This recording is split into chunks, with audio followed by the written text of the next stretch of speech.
Hey guys. This video is going to be about PCOS. I'm pretty sure the people that are watching this video, you have a good idea of what PCOS is. If you don't, I can kind of give you some of the symptoms and some of the things that you may experience. Well, darn, that's pretty much the same thing as symptoms. One of the things that you can experience is, I think it's called female pattern baldness, something like that. Male pattern baldness. I don't know, but it's something like that, to where you lose your hair. Where you'll have you have high testosterone levels.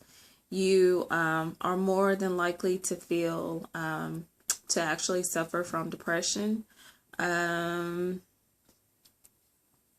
are some more? And I didn't write anything down before I did this video, so I'm just kind of winging it here. I have a bit of a drive ahead of me, but I wanted to go ahead and get this video out because I said I would. Let's see. And I also have endometriosis as well as PCOS. But yeah, you may experience like hair.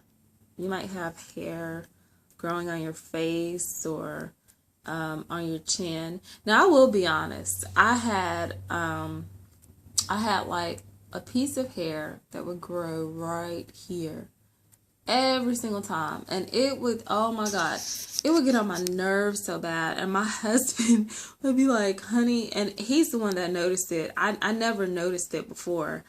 He's like, honey, you got something right there. I was like, what are you talking about? Like, you know, is it food? Is it what? Because, you know, when I eat, I kind of waste stuff all over the place. Yeah, loose mouth.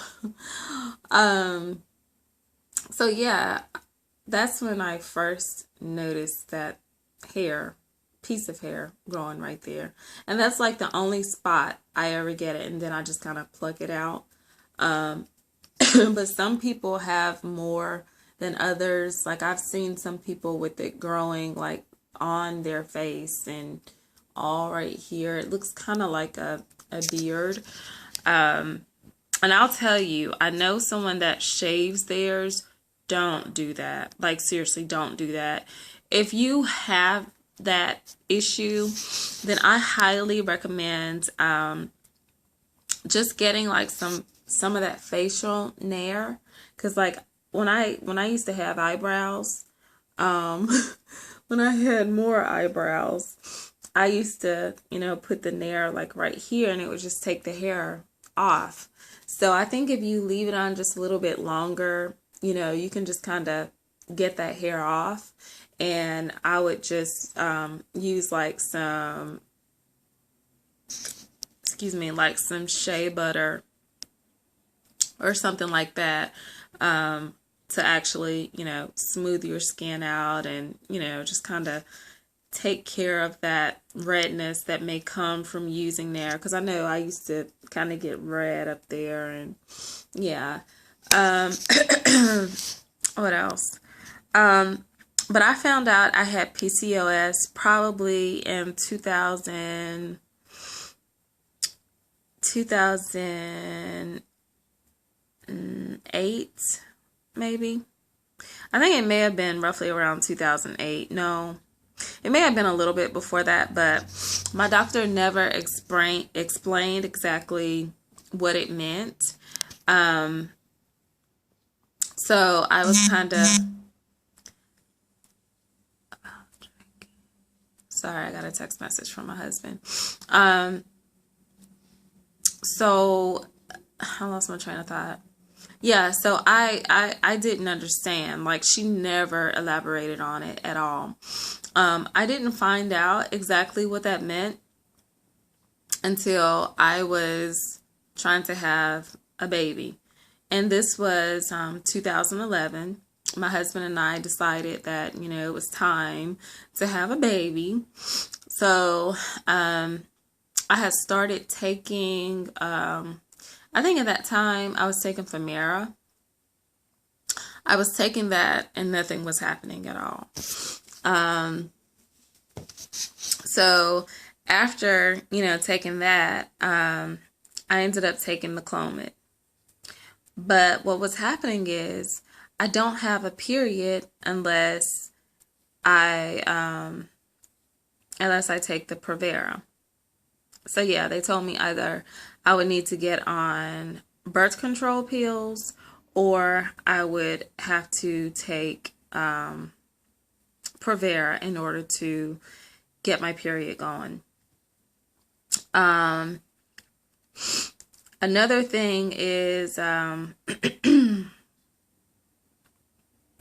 needed help as far as ovulation.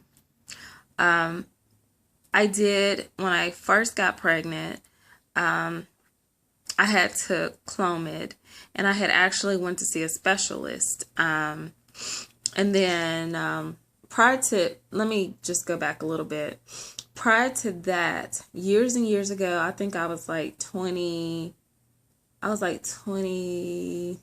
in my early 20s, and I actually had to have laparoscopic surgery done because I had scar tissue in my uterus, so I had to have that scraped out. He also did a test while he was in there to see if my fallopian tubes were open.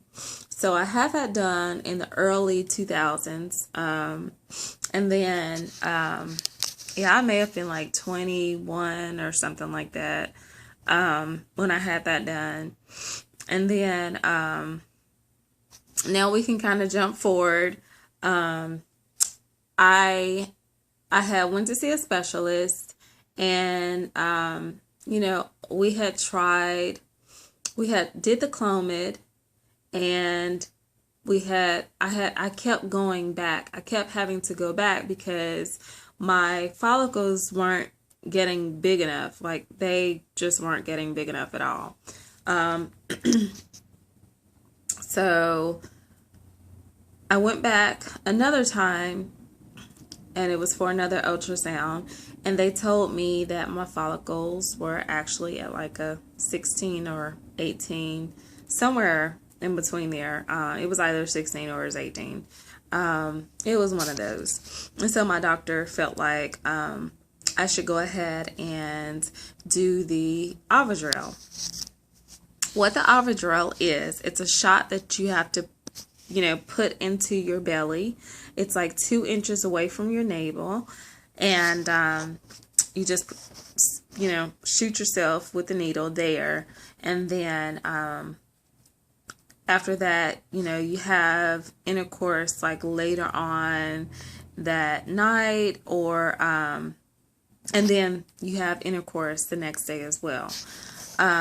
So it's kind of like a timing thing, but long story short, I think a month or so had passed, and I was like feeling extremely tired and, all of that. And one day, and I was peeing like even more frequently than I pee now, which is a lot. And my husband's like, "Hey, you didn't have your period this month." Because normally, after doing the Ovidrel, they told us that, my period would come on if I didn't get pregnant. So I ended up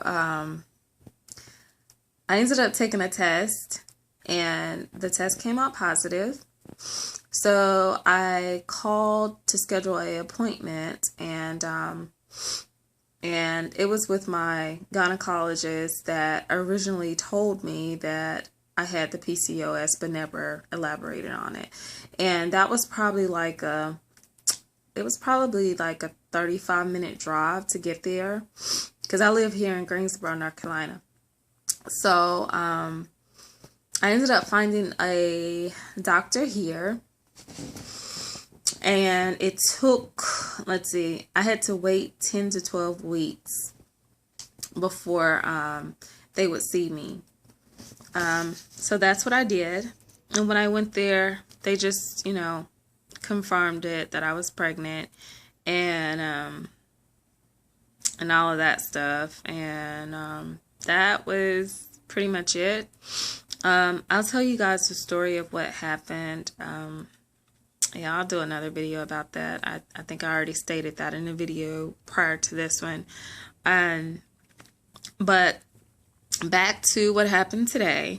My egg was 18, so she told me that I would need to wait till tomorrow in order to take the Ovidrel because my egg should be at a 20. And that's where she wanted it to be before I take the Ovidrel. That